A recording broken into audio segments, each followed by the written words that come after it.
banal. Maraming pong salamat.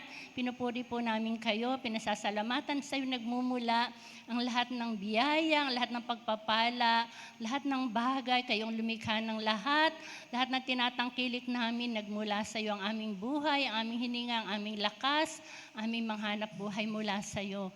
Kaya salamat sa iyo, bayaan na maibalik po namin yung aming ikasampung bahagi na may galak sa aming puso dahil kayo'y nagagalak na magbigay ng maraming pagpapala sa mga sumusunod sa iyo. Kaya Lord, we just ask for your blessing ng obedience, Lord. Help us to always obey you in all things at maranasan po ng iyong mga anak ang kasaganaan ng biyaya, ng pagpapala. Salamat, Lord. Iniligtas mo kami, minahal mo kami ng sobra-sobra.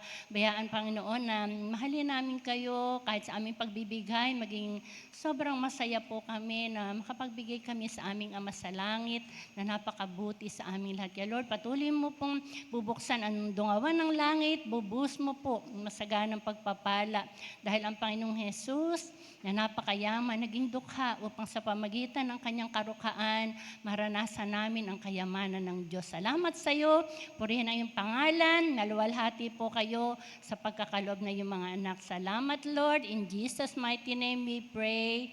Amen. Amen. So meron po tayong water baptism sa August 25, 9 a.m. po sa Villa Salud. At ang atin pong Joint Fellowship Women of Section 3, August 30. So August 30 po yung Joint Fellowship. Okay. Maganda at pinagpala. Okay, so ito na po yung regular activities ng ating church. Salamat po sa Panginoon. Araw Church, welcome to Bikutan Bethel Temple. We are so glad to worship with you today. Here are some important announcements about our services and ministries. Let's stay connected and involved. For our Sunday worship services, we have a morning service at 9 a.m. and an afternoon service at 5 p.m. Join us as we come together to worship, hear God's Word, and experience His presence. For our weekday services, specifically our prayer gatherings, we have our Sama-Samang Panalanginan every day at 3 p.m. via Facebook Live. Let's intercede together and lift up our prayers as a church family. Every Friday at 6 p.m., you are welcome to join our physical prayer meeting at the church sanctuary. Let us strengthen our faith through prayer and fellowship. For our church ministries, our Operation Home Base or OHB is open for everybody every Wednesday at 6:30 p.m. the church sanctuary. Maganda at pinagpalang araw, Church. Welcome to Bikutan Bethel Temple. We are so glad to worship with you today. Here are some important announcements about our services and ministries. Let's stay connected and involved. For our Sunday worship services, we have a morning service at 9 a.m. and an afternoon service at 5 p.m. Join us as we come together to worship, hear God's Word, and experience His presence. For our weekday services, specifically our prayer gatherings, we have our Sama-Samang Panalanginan every day at 3 p.m. via Facebook Live. Let's intercede together and lift up our prayers as a church family. Every Friday at 6 p.m., you are welcome to join our physical prayer meeting at the church sanctuary. Let us strengthen our faith through prayer and fellowship. For our church ministries, our Operation Home Base or OHB is open for everybody every Wednesday at 6:30 p.m. the church sanctuary. For the women's ministry, the fellowship is every second and fourth Sunday right after the morning worship service. For the men's ministry, the fellowship is every first, second, and fourth Sunday from 3 p.m. to 5 p.m. For the couples ministry, the fellowship is every third Sunday right after the morning Sunday service. Meanwhile, for the youth ministry, the fellowship is every first and third Sunday right after the morning Sunday service. For the children's ministry, Sunday school is open every Sunday at 9 a.m. for all children ages 13 years old and below. We are also calling for more volunteers to help in this ministry. So if you have a heart for the children, please look for Sister Dayan Tating or Sister Leah Lipang or Sister Carol Santiago. For the music ministry, if you have a gift in playing instruments or singing or a heart for worship, we are looking for new members. If interested, please approach Pastor Sander Briones or any of our musicians or singers. For the multimedia ministry, if you have skills or interest in handling cameras, creating presentations, or live streaming, we need you. Be part of our multimedia team and help us spread the Word of God through technology. That's all for our announcements today.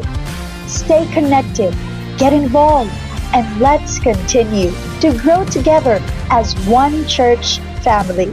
God bless us all.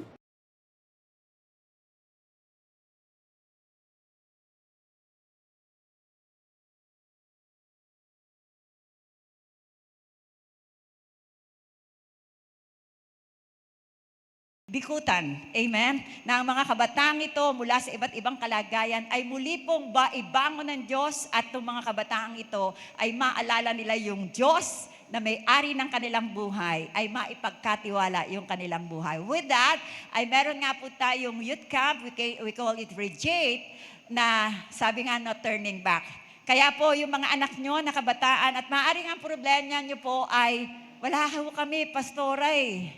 Isang bagay ang alam ko, kapag ito'y programa ng Diyos, provision ng Diyos. At naniniwala po ako, parte tayong lahat doon. Amen po ba?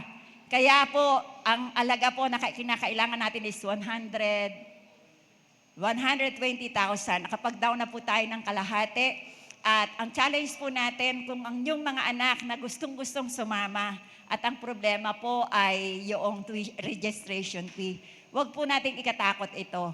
Ako po naniniwala as a family, pag tayo nagsama-sama, yung malaki po pwedeng lumiit. Amen po ba?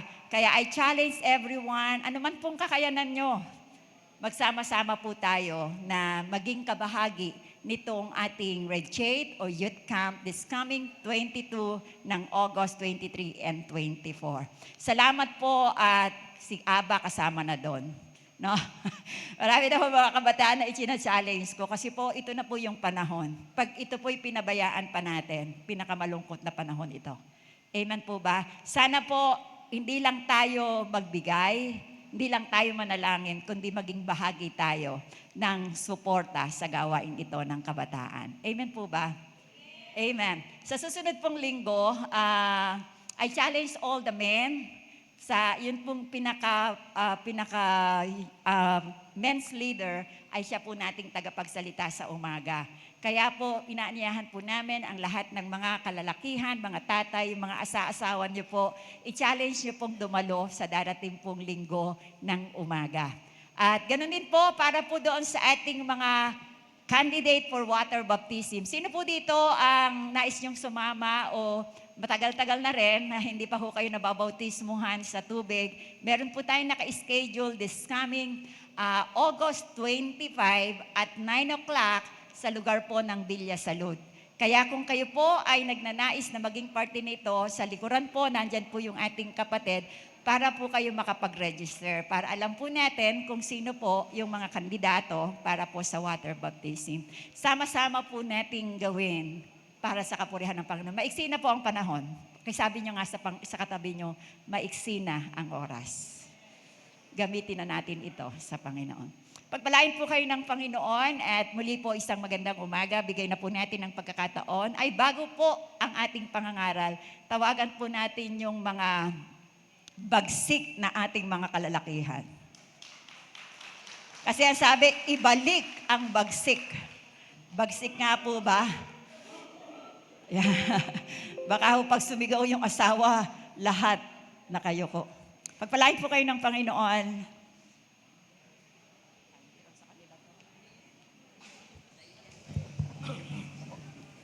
Magandang hapon. Hapon. Hello po. Magandang umaga po sa lahat.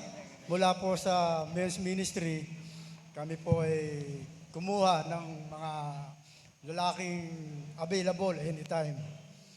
At binigyan po kami ng pangalan na Soft Thunders. Hindi po ibig sabihin ito ay mga anak kami ng kulog. Ibig sabihin po ng Thunders ay yung pag kayo ay nasa bangko, nasa mga fast food, makikita nyo kami sa mga priority lane. Yun po ang ibig sabihin ng Thunders. At sa pagdating ng bayaran, 10%. una namin hinuhugot yung aming mga card. Hindi pera yung card. Si Pastor Arena po ang bahala doon. Ipo, sana po mapagpala kayo ng mensahe ng aming awitin.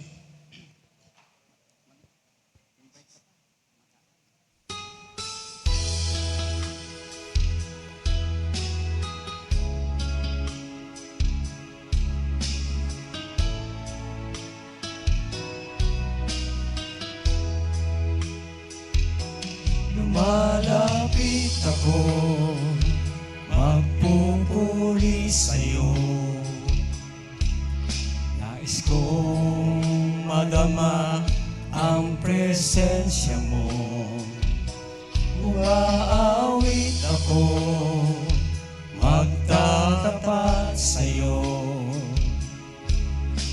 Jesus, Diyos ka ng buhay ko. Lumalapit ako, magpupuri sa'yo. Nais kong madama ang presensya mo. Umaawit ako, magtatapat sa'yo. Jesus, Diyos ka ng buhay ko.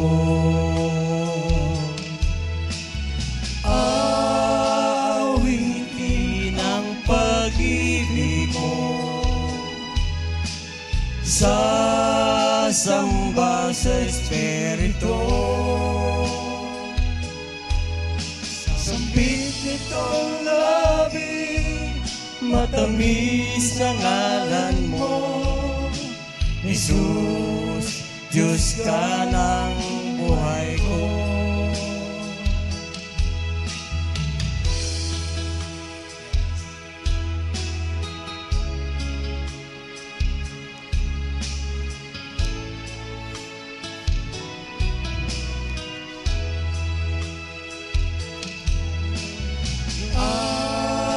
Aawitin ang pag-ibig mo,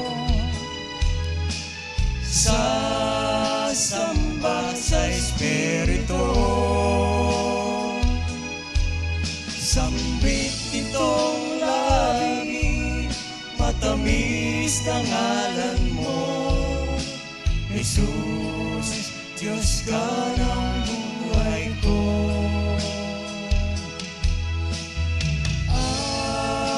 Aawitin ang pag-ibig mo,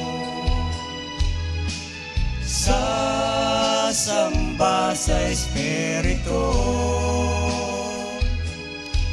Sambit itong labi, matamis na ngalan mo. Jesus, Diyos ka ng buhay ko. Jesus, Diyos ka ng buhay ko. Jesus, Diyos ka ng buhay ko. Papuri sa Diyos. Hallelujah.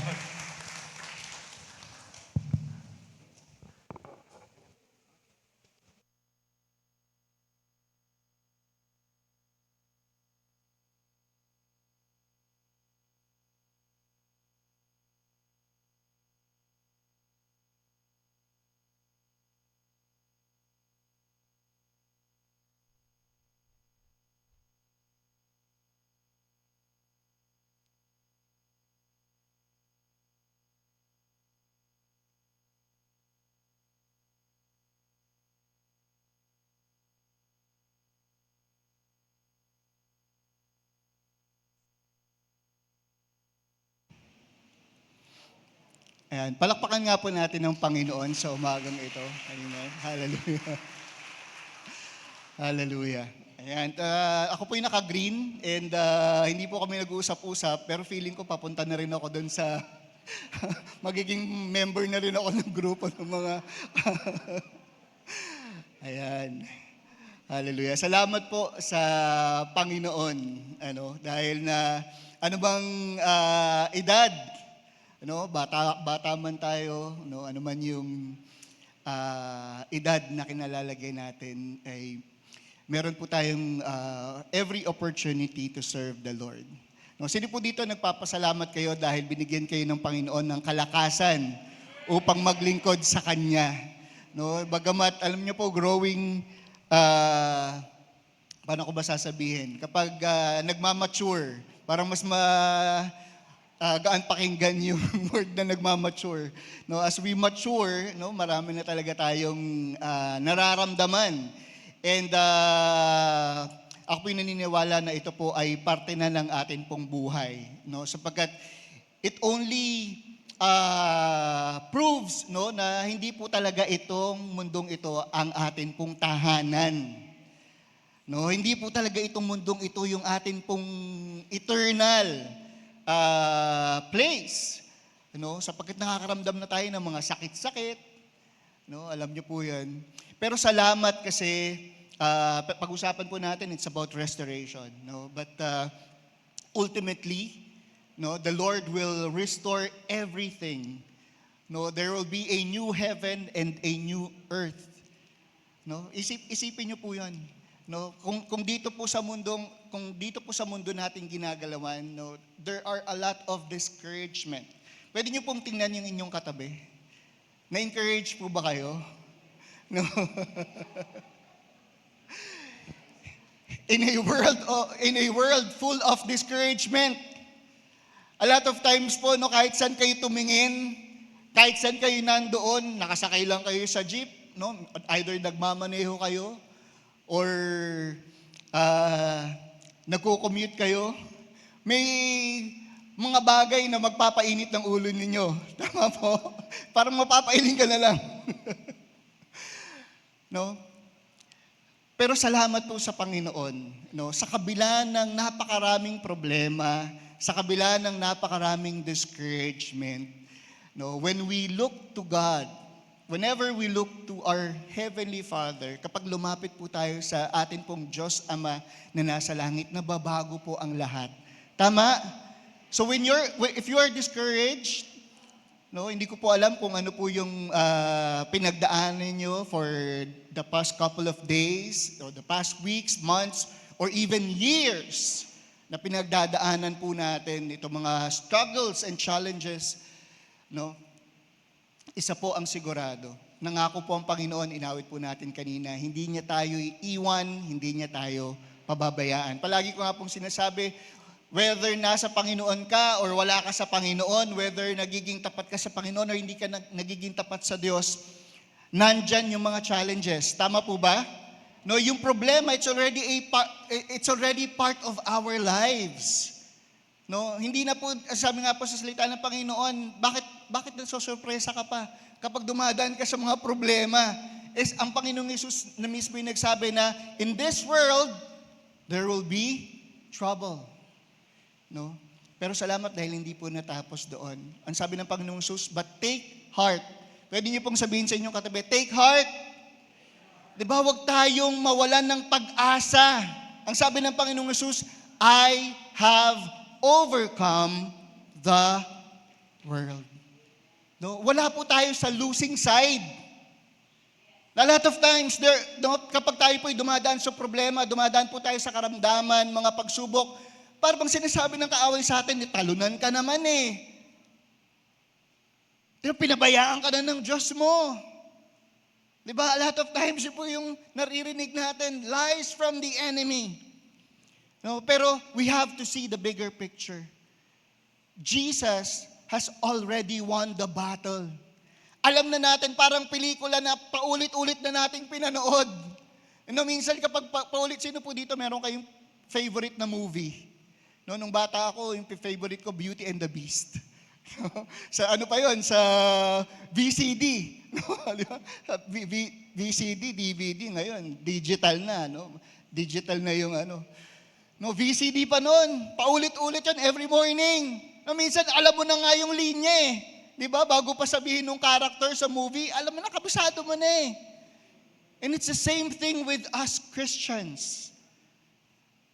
Sinabi na ng Panginoon yung ending. No, tapos na yung storya. We are already victorious in Jesus' name. Amen. Tayo po ay mananagumpay. Lahat nga po ng mananagumpay, pumalakpak sa Panginoon. Hallelujah. We have the victory in Jesus. We have the victory. So if you're here today and you're feeling discouraged, the Lord is saying, take heart. I have overcome the world. Anak, panalo na ako. Kailangan mo na lang ay to endure and to remain faithful. To endure and to remain faithful. No po? At ito po yung pag-uusapan natin ngayon. The title of the message is The Call That Changes Everything. You see, when we pray, God can move mountains. No, God can change everything. No, sino po dito umaasa po kayo ng pagbabago? Amen. No, last Friday po, merong event yung isang car company. And nakita ko po, dito po sa Makati, kumakanta si Jose Marichan. Sabi ko, naku, malapit na. No, August na, next month, burn na. No, ilang buwan na lang, 2026 na naman. Sin po dito, naniniwala kayo, patuloy na ng oras. Parang nagmamadali. Yung buhay daw, parang roll of tissue paper. Sino po dito, familiar kayo dun sa tissue paper, sa toilet? Diba? Habang paubos na, mas lalo nang bumibilis. Diba? Pag ginano mo, lalo nang bumibilis. Life is like a roll of tissue paper. And we are in the end times. 2,000 years ago, sinasabi na yan. Diba? Repent, for the end is near. And even in our generation, that is the same message. That is the same message. Repent, for the end is near. Ang Diyos ay hindi mabagal sa pagtupad ng kanyang pangako. No, hindi mabagal ang Diyos. Katulad ng sinasabi ng iba, ang tagal na sinasabi niyan. No, it only shows that God is merciful. Bakit hindi pa dumarating ang Panginoong Yesus? 'Di ba? Alalahanin natin yung mga kasama natin sa bahay. Yung mga katrabaho natin. Yung mga mahal natin sa buhay. 'Di ba? Pag dumating ba ang Panginoong Yesus, are we sure, are we certain na katulad na tayo'y nakaupo dito sa church and we are assured of our salvation? Sino po dito, nakakasigurado na po kayo ng inyong kaligtasan? No? Na we are relaxed, nakaupo tayo sa ating upuan. Nag-worry po ba kayo na malalaglag kayo sa inyong upuan? Hindi. You're relaxed because we are secure in Jesus. We are secure. But how about our loved ones? How about yung mga kasama natin sa trabaho? Diba? So God is merciful. And again, gusto ko lang pong susugan yung sinabi po ng atin pong mahal na pastora. We really encourage everyone to support, hindi dahil sa ako po yung youth pastor or yung youth leader, but we want to build a community of young people who loves God. Sino po dito, I'm sure for all the parents that are watching, by the way, I would like to acknowledge those who are watching online and those who are here. Yung mga magulang po na nandito, of course, we are raising our children. Hindi lamang po para makapag-aral and then makakuha ng magandang trabaho, but we are raising them up, no, to love God. Tama po? So we want to build a community of young people who love God, who are being discipled, and who will make disciple. Kasi yun naman po yung assignment. Yun lang naman yung assignment na ibinigay ng Panginoon sa bawat isa sa atin. No? Love God with all your heart, with all your soul, with your strength. No, love your neighbor as yourself. Go and make disciple of all nations. Yun lang naman. It's not that complex. Hindi complex yung pinapagawa ng Panginoon. That while we are waiting, we are doing something. Yung pananampalataya po, hindi lang yung naghihintay ka sa sagot ng Panginoon. Kung nananampalataya talaga tayo na, Lord, nananampalataya ako na makakalaya ako sa utang ko. Sino dito yung nananampalataya ka na makakalaya ka sa lahat ng utang mo? Parang ilan lang po. Yung iba, ayaw nyo ba makaba? O siguro yung iba, wala namang utang. Sorry po. Pero sino dito yung naniniwala that you have to do something? Tama, hindi tayo yung parang si Juan Tamad. Minsan, ang hirap, masakit pakinggan. No? Yung nakahiga na lang, tapos sinintay niya yung bayabas nga ba yun, na malaglag sa puno. Diba? Faith requires good works. So the question is, are you believing for something? No? Check. But the second question is, are you doing something? May ginagawa ka ba para mangyari yung pinananampalatayanan mo? Yes, you are believing for salvation of your family, of your loved ones. And you're praying. But the question is, are you sharing the gospel? Are you discipling the next generation? We have to do something. Ginawa na po ng ng Diyos Ama yung assignment niya. Pinadala niya yung kanyang bugtong na anak upang tubusin tayo sa ating mga kasalanan. No? And nakalagay na po sa salita ng Panginoon yung mabuting balita ng kaligtasan. All that we need to do is to declare it, to share the word. Yun po yung assignment natin yun while we are waiting for the coming of our Savior, our Lord Jesus Christ. No? So the call that changes everything.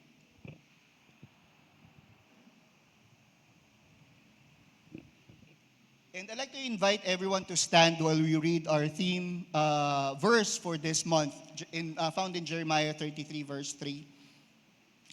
So lahat po tayo in verse 3. Call to me, and I will answer you and tell you great and unsearchable things you do not know. Let us pray. Heavenly Father, we thank you, Lord, for this morning. We thank you for your goodness.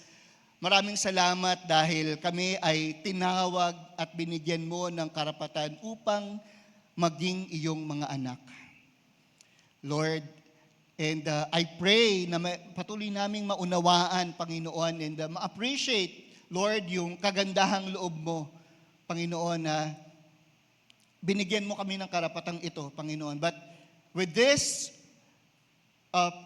privilege, Lord, help us to be faithful children, na maging tapat po kami na iyong mga anak, na tinawag mo kami upang gawin yung mabuting bagay na ipinapagawa mo, Panginoon, sa bawat isa sa amin. Wherever we are, Lord, kung ano man, Panginoon, yung mga plano namin today, tomorrow, and in the future, Lord, let it be our desire na sundin, Panginoon, yung nais mo. Hindi lang, Panginoon, kung ano yung gusto naming gawin, hindi lang, Panginoon, yung gusto naming mangyari or gusto naming marating, but Lord, above all else, let us seek first your kingdom, because we know, Lord God, that all things, lahat ng pangangailangan namin, Panginoon, will be added unto us. We know, Lord, that you are faithful. Ikaw na nangako ay tapat sa iyong mga pangako at hindi ka nagsisinungaling. Maraming salamat, Panginoon, dahil ikaw ay Diyos na tapat, ikaw ay Diyos na makapangyarihan, ikaw ay Diyos na mabuti, Panginoon. Lord, prepare the hearts of your people as we hear your word, Lord, and we cancel, Panginoon, anumang plano ng kaaway in Jesus' name, and we invite your Holy Spirit to move freely in our midst. Lord, let us receive, Panginoon, from you. Let us receive your word. Let us hear your word, Panginoon, and give us a heart that is ready to obey. We thank you, Lord. We honor you. In Jesus' name we pray. Amen and amen. Okay. So, tatlong bagay po yung aking gustong iwanan sa umagang ito. Number one, God allows breaking to get our attention. Sino ba dito naniniwala that there are times na kailangan muna tayong tapikin ng Panginoon to get our attention? Especially sa panahon ngayon that a lot of people napaka-abala sa napakaraming bagay. And there are times, aminin man natin o hindi, na nawawala na yung focus natin sa Panginoon.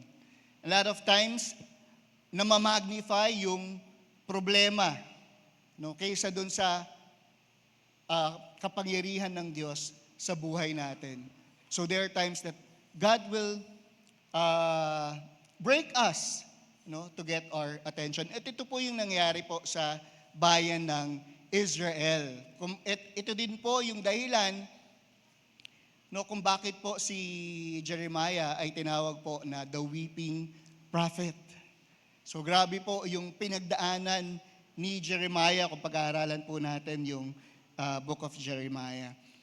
So in Jeremiah chapter 2 verse 2, ang sabi po dito, puntahan mo, sabi po ng Panginoon kay Jeremiah, puntahan mo ang mga taga-Jerusalem at sabihin mo ito sa kanila. Ito ang sinasabi ng Panginoon, natandaan ko ang katapatan at pagmamahal ninyo sa akin noon na katulad ng babaeng bagong kasal, sumunod kayo sa akin kahit sa ilang na lupaing hindi tinamnan. So here, nakita po natin that God wants the Israelites to remember yung panahon na sila po ay naging tapat sa Diyos. No, sapagkat sa panahon po na ito, ang bayan po ng Israel, ang bansa po ng Judah, no, particularly ang lungsod po ng Jerusalem, ay tumalikod sa Panginoon. At sila po ay sumamba sa ibang Diyos. No? Kaya po hinaniltulad po ang bayan po ng Israel sa isang babaeng bagong kasal. Sa mga may asawa po dito, no, naalala niyo pa po ba yung panahon na kayo po ay bagong kasal? No? Kamusta po yung experience? Gaano po ka marugdog sa mga nanonood po, mga mag-asawa online? No, pwede po ba tayong bumalik ng kaunti sa memory lane?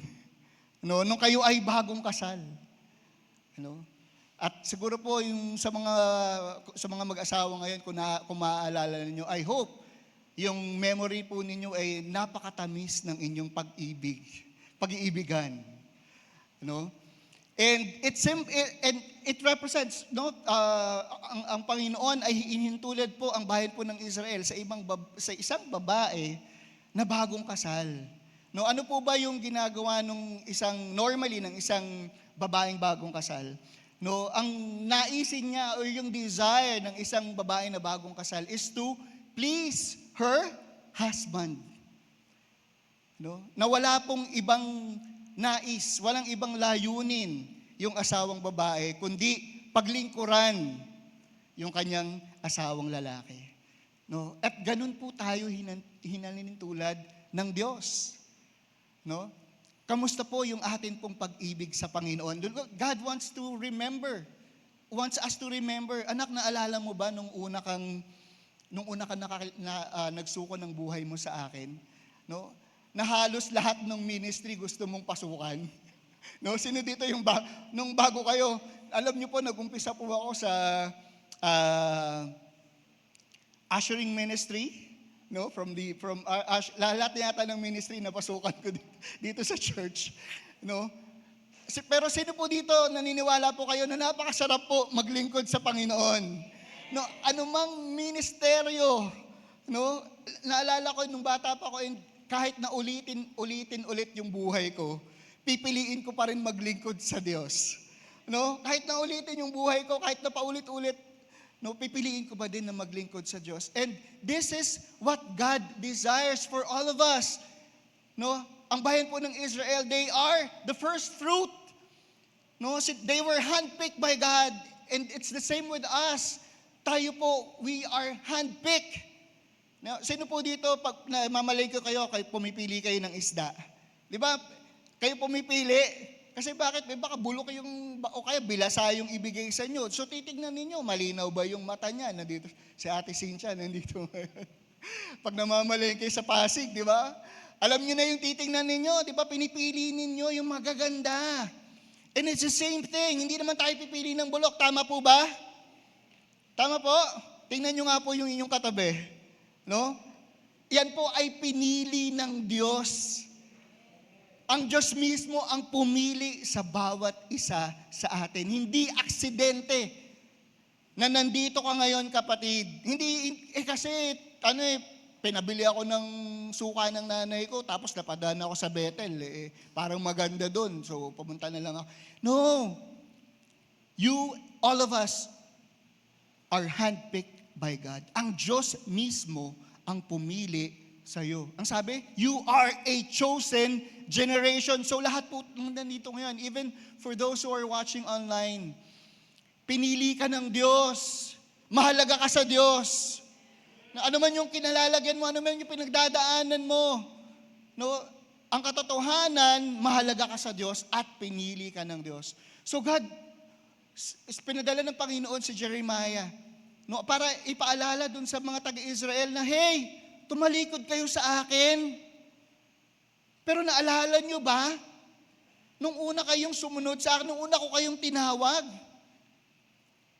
No? And it's very important that we remember, no? That we remember. Sabi nga ni David, restore unto me the joy of my salvation. Diba? Because we need that experience. And we can experience that every day. No, yun na-experience mo when you first surrendered your life to the Lord, you can experience that every day. All that you need to do is to just call on the Lord. No, sino dito gusto niyo po ulit ma-experience yung naranasan ninyo when you first surrendered your life to God? No, the joy of the Lord is our strength. No, when we receive Jesus as our Lord and Savior, when we surrendered our lives to the Lord, ano yung natanggap natin? We receive the Holy Spirit of God. And kasama doon is the fruit of the Spirit, which is love, joy, peace. Di ba? When we surrendered our life to the Lord, everything changed. Di ba? Nagkaroon tayo ng pag-ibig. Na dati parang ang hirap nating umibig. Maybe from our experience in the past, siguro hindi naging maganda yung experience natin in the past, kaya parang very careful ka na, parang hindi mo ino-open yung sarili mo agad-agad sa iba kasi meron kang bad experience. No? But then when you surrendered your life to God, no, inalis ng Panginoon yung pain, and now open na yung heart mo to fall in love again. Sino dito, you're ready to fall in love again? Okay, napakasarap po na umibig sa Panginoon. Tama? Wala nang tatamis doon. Walang anumang klase ng relationship yung makakahigit doon sa relationship na meron tayo sa Panginoon. Di ba? Alam nyo, grabe. Wala akong masasabi. No, wala akong masasabi. No? The greatest relationship na mararanasan ng bawat isa sa atin is our relationship with our Heavenly Father. No, yun lang yung, hindi lang sapat, sobra-sobra. No? Sabi nga, di ba, He has lavished, no, lavish yung pag-ibig ng Diyos sa atin. Di ba? Ano yung nga yung example that when God lavished His love upon us, no, sino dito yung pag nagpalaman kayo, gusto nyo tumutulo yung palaman? Di ba? Lalo na pag paborito nyo yung palaman, di ba? Talaga namang parang tinapay na yung palaman eh. Hindi. Di ba? Gusto niyo talagang maraming palaman. Ganun po yung pag-ibig ng Diyos sa atin. Hindi lang sapat, pero umaapaw. No? So, while it's important for us to remember God's faithfulness in our lives, but it is also for us to remember the time that we are faithful to God. No, alalahanin natin. Yes, alalahanin natin yung katapatan ng Diyos sa buhay natin. But God is also saying, anak, alalahanin mo din yung mga panahon na grabe yung katapatan mo sa akin. No? Bakit ba gustong alalahanin ng Panginoon? Because God wants to restore that kind of fire from us, within us. Gusto ng Panginoon na tayo po ay nag-aapoy sa Kanya. Amen? Pwede niyo po bang sabihin sa inyong katabi, kailangan mong mag-apoy sa Diyos. No? And also to those who are watching online, no? Yun po ang naisin ng Diyos para sa bawat sa atin.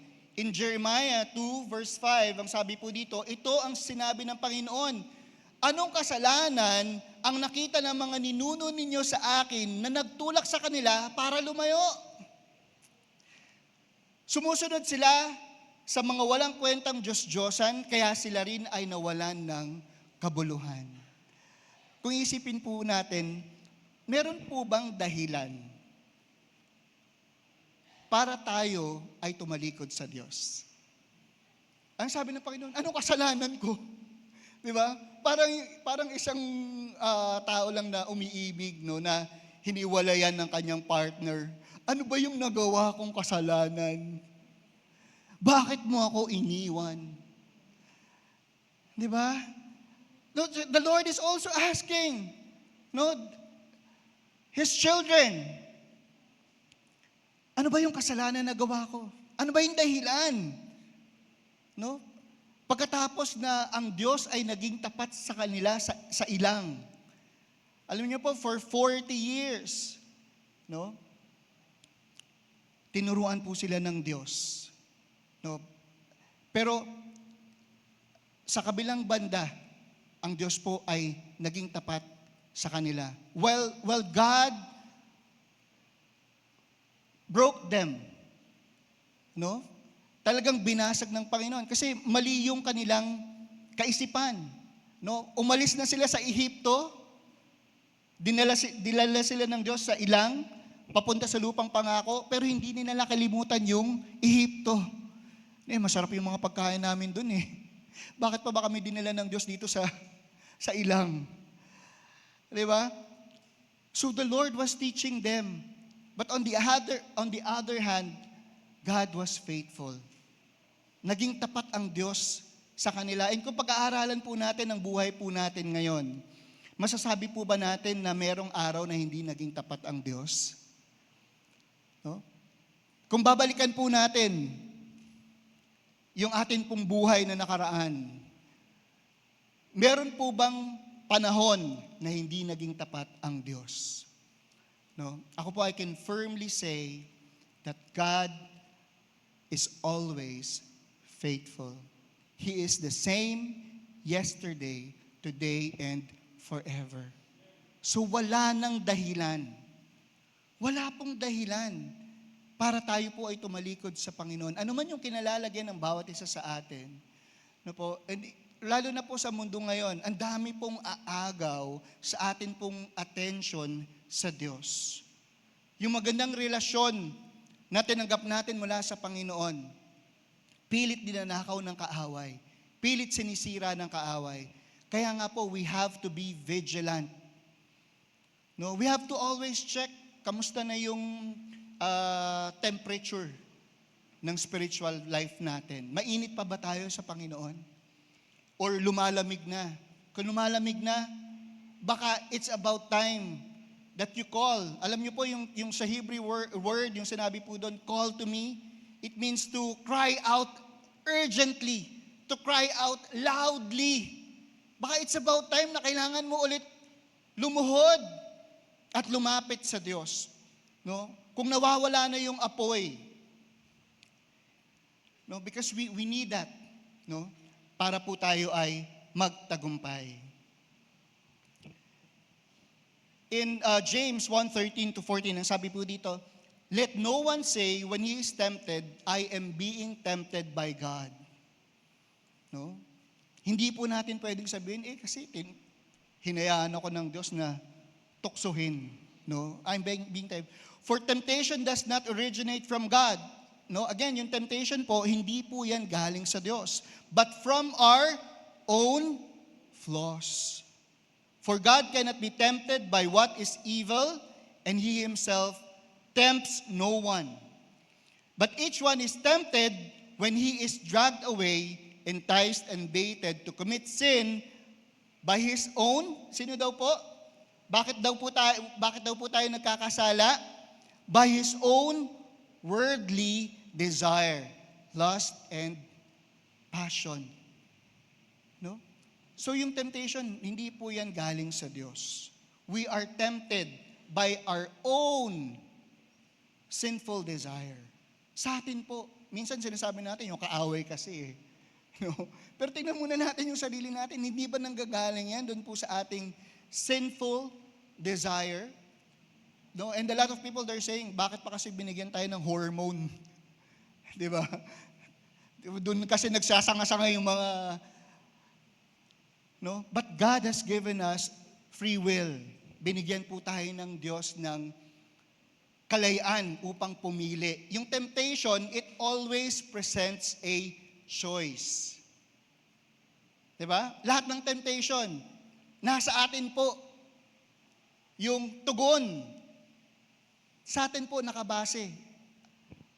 Sasabihin, mag-yes ka ba dun sa tukso? Or mag-no ka sa tukso? Ano pong sabi sa salita ng Panginoon? Draw near to God, and He will draw near to you. Diba? Resist the devil, and he will flee from you. So, yung formula, it's very simple. Para hindi po tayo magkasala, we need to draw near to God. That's the first step. We need to humble ourselves. We need to admit, Panginoon, hindi ko kaya. Hindi ko kaya itong temptation na to. Sa sarili kong, and a lot of times, pagod na tayo. Diba? Sa paulit-ulit, no? Kung saan ka nadapa, doon ka ulit nadapa. But God is gracious. Ang Diyos po ay tapat sa lahat ng nagpapakumbaba sa Kanya. Ang sabi, humble yourselves before God. No? Kailangan lang po natin magpakumbaba sa Panginoon. Aminin natin na, Lord, hindi ko kaya. No, for a very long time po, no, sinabi po ng kaaway sa akin na hindi ko kaya mabuhay bilang isang single. You know, parang for so many years po, tumalikod po ako sa Panginoon. And I've shared this before, you know, for more or less 15 years. Kasi hinahabol ko yung pag-ibig, no? Na ninanais ko sa iba, na hindi ko alam, natagpuan ko na pala. Yung pag-ibig na natagpuan ko sa Panginoon, iniwanan ko at naghanap ako ng ibang pag-ibig. No? And napatunayan ko, sa habang panahon na hinabol ko yung maling pag-ibig sa iba, napatunayan ko na yung natagpuan ko palang pag-ibig, yun na pala yung tunay na pag-ibig. Diba? So, sayang yung 15 years. Pero alam ko po na hindi sayang. Kasi meron pong tinuro sa akin ng Panginoon. No? But you know what? Hindi na po natin kailangan dumaan sa pagkakamali para matuto. Di ba nakita po natin yung nangyari sa bayan ng Israel for 40 years? Kasi hindi sila nagtiwala sa Panginoon. And here, during Jeremiah's time, no, sila po ay sinakop ng Babylon. No? Sila po ay itinapon sa Babylon, no, from Jerusalem. No? And ang sabi, for 70 years, sometimes it takes a lifetime. No? Hindi na po natin kailangan hintayin na mahulog pa tayo sa pagkakamali. No? Nandiyan ang salita ng Panginoon. Nandiyan yung mga testimonies, no, from other people na magsasabi sa atin na huwag ka nang tumalikod. Diba? Andun ka na sa tamang daan. Huwag ka nang lumiko sa kaliwa, huwag ka nang lumiko sa kanan, diretso lang. Yes, may mga temptation. Yes, may mga discouragement. Yes, may mga problema. Pati importante, nandun ka na, sigurado ka na dun sa daan na tinatahak mo, huwag ka nang umalis sa daan na yan. And that is what God is saying to us right now. Anak, mahal kita. Oo, pinapadaan kita sa disiplina. Yes, pinapadaan kita sa mga pagsubok. But that is only to strengthen your faith. Kasi anak, may mga marami pang problema kang kakaharapin. And right now, you need to be strong. Kailangan mo ngayon pa lang, maging malakas ka na because darating ang panahon, mas malaking problema ang susuungin mo, anak. Kaya kailangan mo maging malakas. Amen? And ito po yung mga ilang bagay. No, what people often think will make them happy. Number 1, money and possession. Hindi po masama itong mga bagay na ito. No? During Jeremiah's time, yung bahay po ng Israel, sila po ay nag-conform sa takbo ng mundo na ginagalawan nila. No? Kasi yung mga bayan sa paligid nila sumasamba sa Diyos-Diyosan. So ano nangyari? Imbes na sila yung maging salt and light of the world, sila po yung nag-conform dun sa world. Yung ginagawa ng ibang nation around them, inadapt nila. No, imbes na i-win nila yung mundo, sila yung na-win ng mundo. Nakakalungkot. No? So these are some of the examples that most people think will make them happy. Number 1, money and possessions. No, material things cannot satisfy the soul. Hindi po masama na mag-add to cart. Ano? Sino dito mahilig kayo mag-add to cart? No, hindi po masama. No, hindi po masama 'yan. No, pero if it already takes the place of God in your heart na parang add to cart ka na lang, add to cart, hindi ka na nagde-devotion, add to cart ka na lang. No, na para bang yung satisfaction mo, yung worth, yung value and yung joy na ibinigay ng Panginoon sa iyo, napapalitan na nung kaka-add to cart. No? Kaka-add to cart. Success and achievement. Success without God leads to burnout. 'Di ba? Kapag ikaw ay matagumpay, pero hindi mo naman ginagawa yung layunin ng Diyos sa buhay mo. Yes, matagumpay ka nga. But the question is, yan ba yung plano ng Diyos para sa iyo? Kasi yung totoong tagumpay, nagawa mo kung ano yung pinagagawa ng Diyos sa iyo. Yun yung totoong tagumpay. So the question is, yung ginagawa mo ba ngayon, aligned ba dun sa layunin ng Diyos sa buhay mo? Kasi kung hindi, kapatid, kailangan mo nang i-recalibrate yung buhay mo. Kailangan mong i-align ang buhay mo. Otherwise, walang value yung ginagawa mo. Relationships were never meant to take God's place. So in every relationship na meron po tayo, ang Diyos dapat yung nasa sentro. Ang Diyos yung una. Diba? Hindi yung asawa, hindi yung anak, hindi yung kaibigan, hindi yung boyfriend, hindi yung girlfriend, o sino pa man. God should be first. Kasi kung hindi po maayos yung relasyon natin, una sa Diyos, hindi magiging maayos yung relasyon natin sa iba. So if we want our relationship na maging maayos, first, we need to make sure na yung relationship natin sa Diyos maayos. And then it will flow. No? Susunod na lang yung relationship natin sa iba, aayusin ng Panginoon. Pleasure and entertainment. Pleasure without purpose leaves emptiness. Di ba? Self-fulfillment or independence, self-centered living leads to dissatisfaction.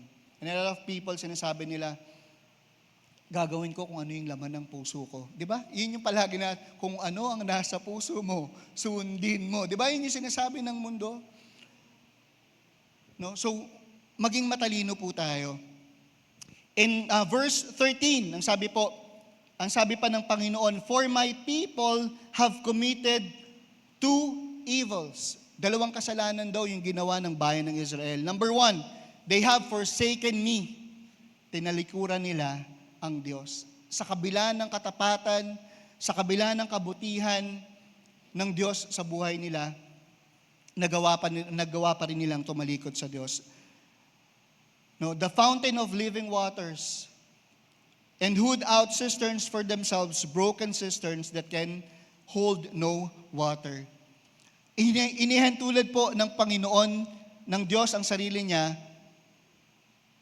to the fountain of living water. No, kapag sinabi pong fountain, hindi nauubos. Ano? Sino po dito nauubusan ka na ng pasensya? There are times no parang Lord, parang nauubusan na ako ng lakas. Lord, parang nauubusan na ako ng pasensya. Lord, parang nauubusan na ako ng pag-ibig. No?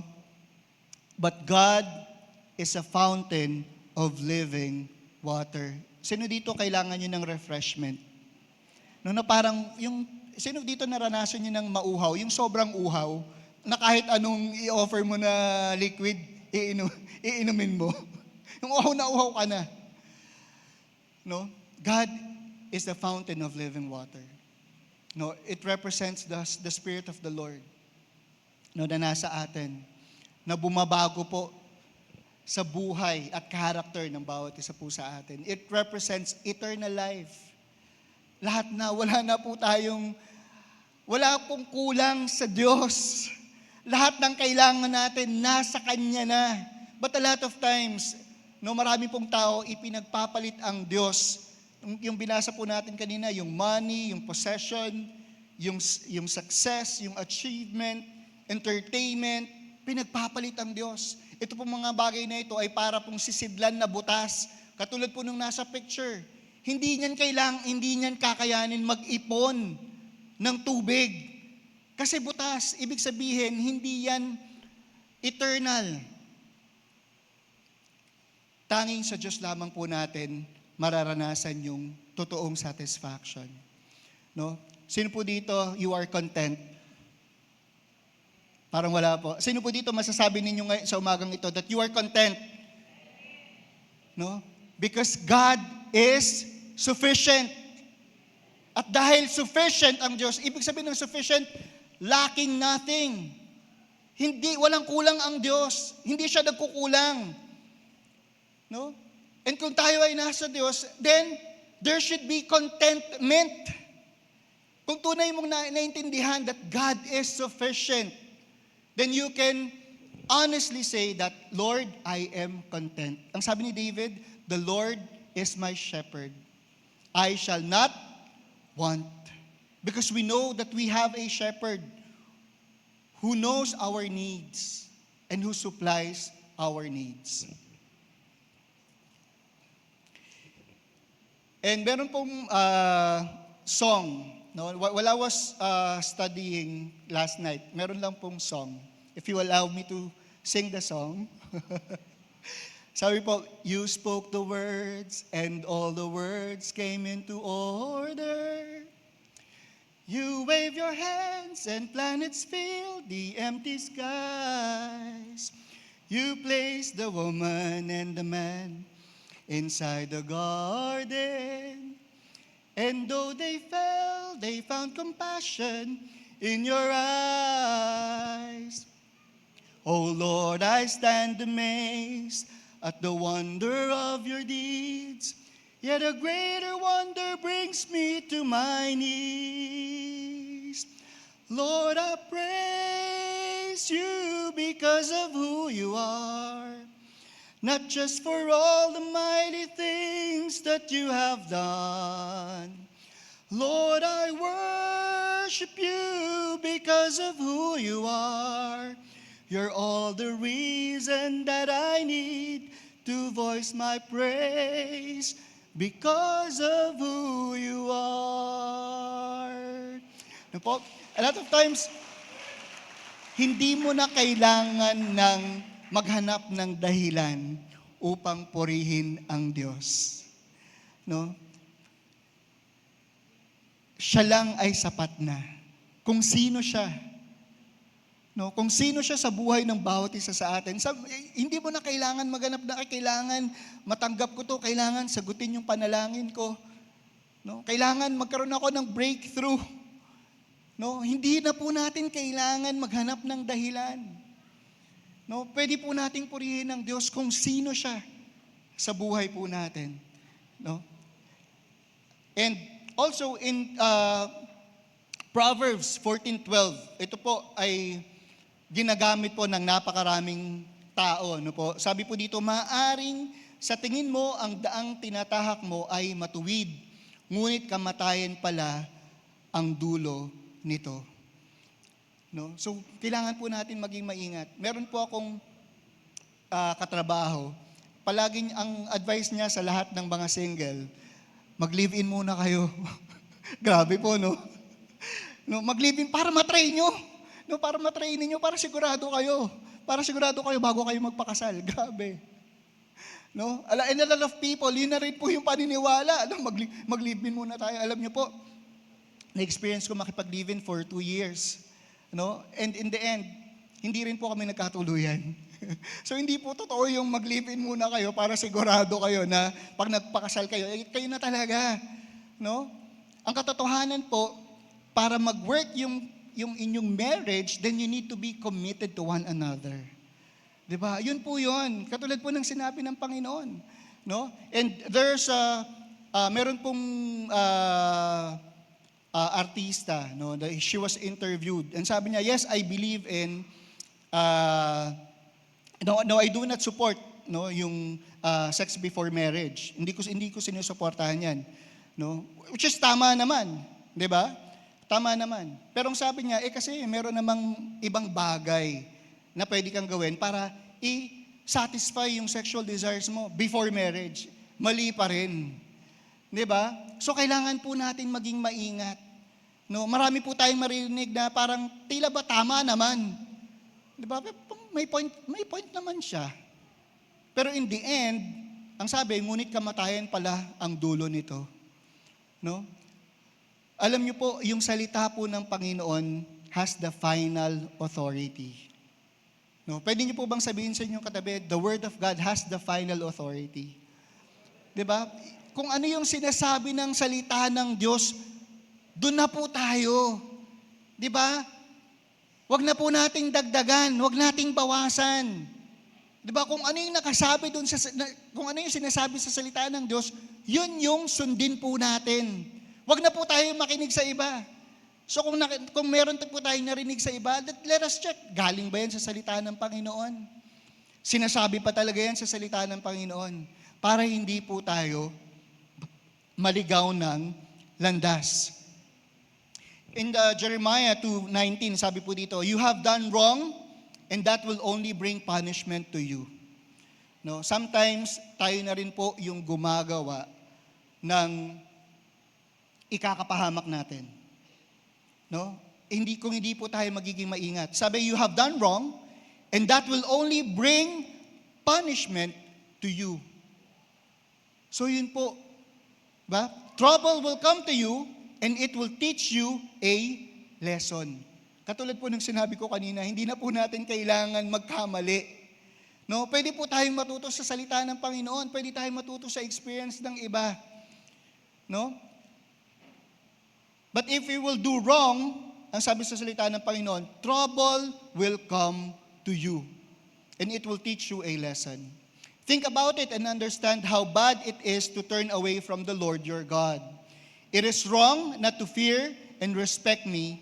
This message is from Lord God all-powerful. And this same message, ito po yung sinasabi ng Panginoon sa bawat isa po sa atin. No? Na wag na po tayong lumiko sa kanan. Wag na po tayong lumiko sa kaliwa. Dire-diretso lang po tayong sumunod sa Panginoon. Otherwise, no, the Lord will call our attention. Second, God invites us to call on Him in our brokenness. Alam niyo po si Jeremiah, tinawag po siya ng Panginoon to warn Israel. No, for 40 years, naglingkod po si Jeremiah sa Panginoon. Ano yung ginagawa niya? Sinasabi niya lang yung pinapasabi ng Diyos sa bayan ng Israel. Ano yung pinapasabi ng Diyos sa bayan ng Israel? Magsisi na kayo. No, kung hindi, no, merong paghuhukom. Darating ang paghuhukom ng Diyos sa inyo sa pamamagitan ng Babylonia. No? Yun lang po yung sinasabi. Yun lang po yung tema ng mensahe ni Jeremiah. sa bayan po ng Israel for 40 years. Alam niyo po, nakakalungkot, wala pong nakinig sa kanya for 40 years. For 40 years na, no, sino po dito, pag nag-email kayo, gusto ninyo mag-reply agad?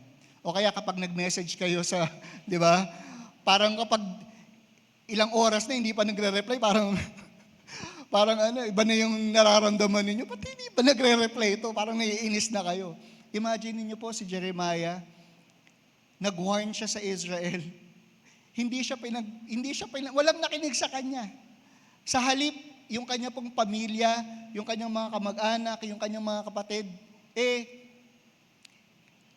itinatwa siya. Yung kanyang mga kapitbahay, gusto siyang patayin.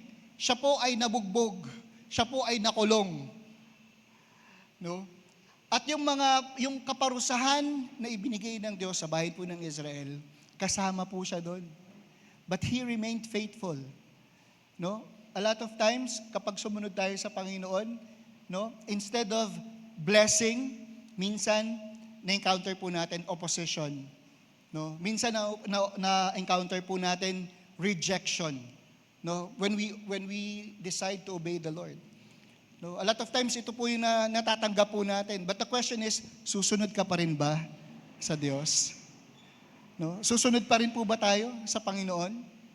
But ang sabi po ng Panginoon kay Jeremiah, no? Ang sabi po in Jeremiah 33 verse 1, while Jeremiah was still confined in the courtyard of the guard, siya po ay nakakulong, the word of the Lord came to him a second time. This is what the Lord says, He who made the earth, the Lord who formed it and established it, the Lord is His name. Again, ang sabi po in verse 3, call to me and I will answer you. No? Hindi po katulad ng mga Diyos-Diyosan, no, na gawa sa kahoy, gawa sa bakal. Kahit na anong tawag ng bayan ng Israel, hindi sasagot yun. No? And sa atin naman po ngayon, no, wala pong anumang bagay, wala pong sino man yung sasagot po sa anumang pangangailangan na meron po tayo. O yung makakatugon sa pangangailangan na meron po tayo. Ang Diyos lang, sa Diyos lang po natin makukuha, mararanasan yung katugunan sa ating mga pangangailangan. Amen? No, yung contentment, yung kagalakan, yung totoong kagalakan na ninanasan ng bawat isa po sa atin, makukuha lamang po natin sa Panginoon.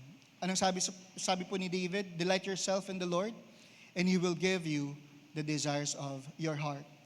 No? By saying He will give you the desires of your heart, hindi po ibig sabihin no, na ibibigay ng Diyos lahat ng nasa ng puso mo. No?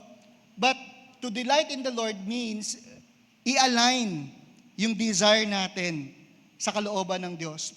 Yung nasa po ba ng puso natin ay nakalinya dun po sa kalooban ng Diyos sa buhay po natin. No? Na Lord, ang naisin ko ay gawin kung ano ang nais mo sa buhay ko. No? Yun po yung ibig sabihin that you delight yourself in the Lord. Na walang ibang bagay na mas mahalaga kundi yung relasyon na meron ka sa Kanya. No? More than yung relationship natin sa iba, more than yung tinatangkilik natin mula sa Panginoon, more than the blessings, no, ang mas mahalaga, ang mas importante, ang mas ninanasan ng puso natin ay ang Diyos. No, yun po yung sinasabi sa kanyang mga salita. And a lot of times when we call to the Lord, no, parang opposite yung sagot ng Panginoon sa ating mga panalangin. No, sino po dito na encounter niyo na yun? Nananalangin kayo sa Panginoon, Lord, tulungan mo ako. Pero imbes na tulong yung natanggap mo, more problem yung binigay sa'yo. Diba, Lord, tulungan mo ako. Lord, palakasin mo ako. Pero sa halip na kalakasan yung ibinigay sa'yo, no, additional problem yung natanggap mo. Sino dito na-experience yung ganon? No? Alam niyo po, that happened to Jeremiah in chapter 12, verse 5. No? Humingi ng tulong si Jeremiah sa Diyos, pero ang sabi po in verse 5, in chapter 12, verse 5, sinabi ng Panginoon, Jeremias, kung napapagod ka sa pakikipaghabulan sa mga tao, di lalo na sa mga kabayo. Diba? Ang sabi niya, kung nadadapa ka sa lugar na patag, di lalo na sa kagubatang malapit sa ilog Jordan. Na para bang sinasabi ng Diyos, ganyan pa nga lang yung nararanasan mo, ganyan pa nga lang yung problema mo, gusto mo nang sumuko agad? Sino dito matutuwa kayo pag ganun yung sinagot sa inyo ng Panginoon? Diba, sabi niya, sinabi ng Panginoon, Jeremias, kung napapagod ka na sa pakikipaglaban sa mga tao, di lalo na sa mga kabayo. No? Pero hindi po, the Lord is not mocking Jeremiah, but He is encouraging Jeremiah. Ang sinasabi ng Panginoon kay Jeremiah, Jeremiah, no? Mas matitinding problema yung kakaharapin mo. So ngayon pa lang, kailangan maging matatag yung pananampalataya mo. No? Kasi kailangan matatag yung pananampalataya mo para mapagtagumpayan mo yung mga pagsubok na darating sa'yo bukas. And a lot of times, that is what the Lord is telling us. Anak, no, nangingi tayo sino dito nangingi kayo ng patience sa Panginoon? No? A lot of times, when you ask God for patience, binibigyan ka niya ng mga bagay o mga tao na mangiinis sa'yo. Bakit? Di para mas maging pasensyoso ka. Di ba?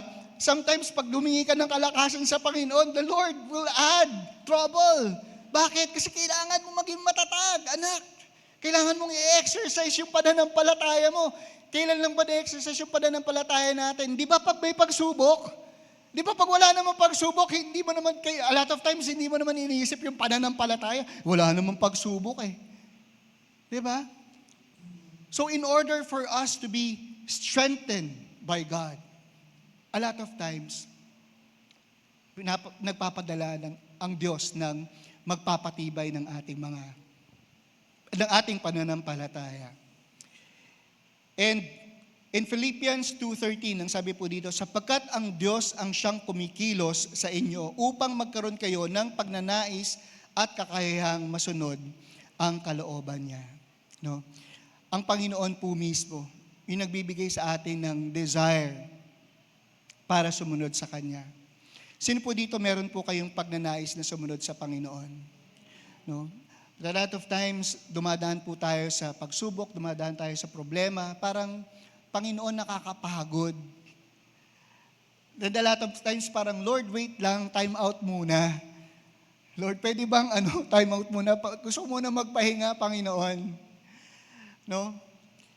But then, ang Diyos po ang nagbibigay sa atin. No? Sabi sa kanyang mga salita, siya mismo ang nagbibigay po sa atin ng pagnanais at kakayahang masunod ang kalooban niya.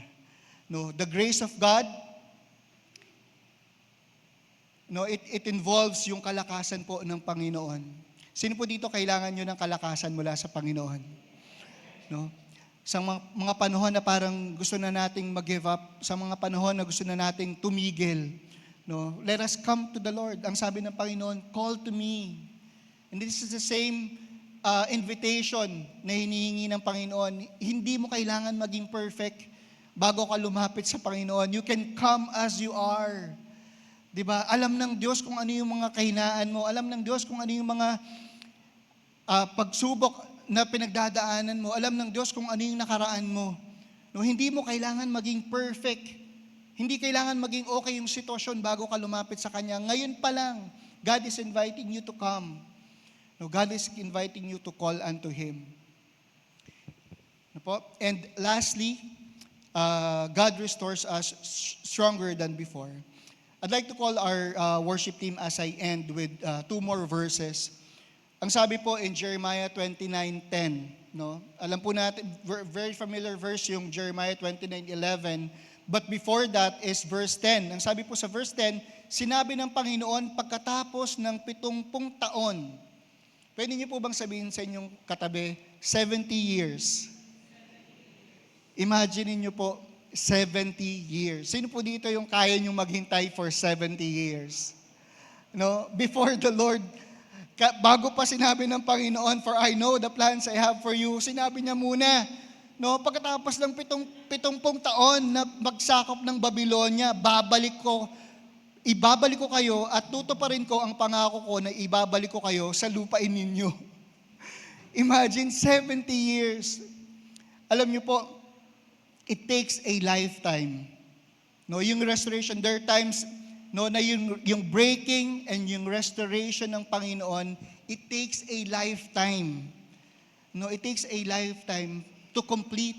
No, pero ang sinabi po ng Panginoon sa kanyang mga salita, He who began a good work in you will be faithful to complete it. Until what? Until dumating ang Panginoong Jesus. So kung napapagod na po tayo, parang gusto na nating sumuko. No, imagine niyo po yung Israel, they waited for 70 years bago sinabi ng Diyos sa kanila, "For I know the plans I have for you." Pero part ng plano ng Diyos is yung 70 years na kailangan nilang maghintay. No, para matuto sila, turuan sila ng Panginoon. No, and a lot of times sa bawat isa po sa atin, kailangan po natin maghintay. Yung restoration na inaasahan po natin sa Panginoon, there are times kailangan natin hintayin. But then, God is faithful. No, pwede niyo po bang sabihin sa inyong katabi, He is faithful. God is faithful. He will complete the good work that He has started in us and He will finish. I'd like to invite everyone to stand. Awitin po natin yung pangako mo. And let us remember yung pangako ng Panginoon habang inaawit po natin itong song. No, alalahanin po natin yung pangako ng Panginoon na hindi niya tayo iiwan, hindi niya tayo pababayaan. Yung kanyang mga pangako ay pwede po nating panghawakan. Amen? Amen. Let us worship the Lord.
Yes, Lord. Hallelujah. Yes.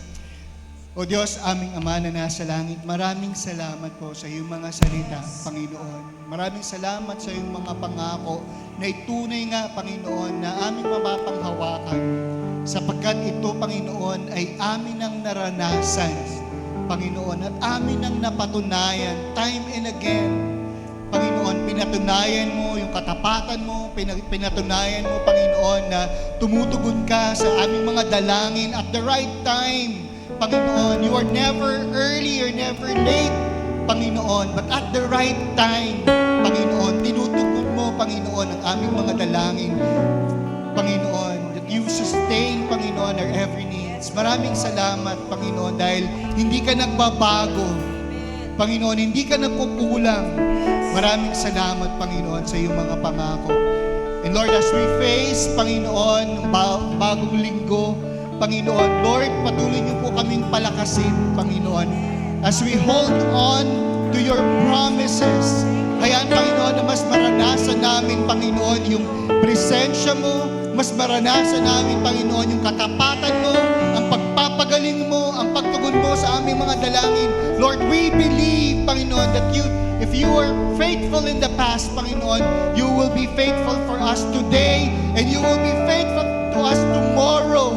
Panginoon, maraming salamat, Panginoon, dahil ikaw ang Diyos na mabuti, ikaw ang Diyos na tapat. May the Lord bless you and keep you. May the Lord smile down on you and show you His kindness. May the Lord answer your prayers and give you peace. In Jesus' name we pray. Amen. Amen. Hallelujah. Salamat po. Yung mga kababaihan po after the service ay maiwan daw po. Pastor Mike, pagpalain po kayo ng Panginoon. Pwede po ba yung mga kabataan that you're planning to join, yung ating pong youth camp, po, pwede po ba kayong bumaba sa isang lugar at nais ko po kayong kausapin? Okay, those who want to join the youth camp this coming August 22, 23, and 24. Thank you po. Pagpalain po kayo ng Panginoon. Kababaihan, mga nanay, pwede po kayo sandaling maiwanan dito po sa area nito. Pagpalain po kayo ng Panginoon. Amen. Dito po sa likuran.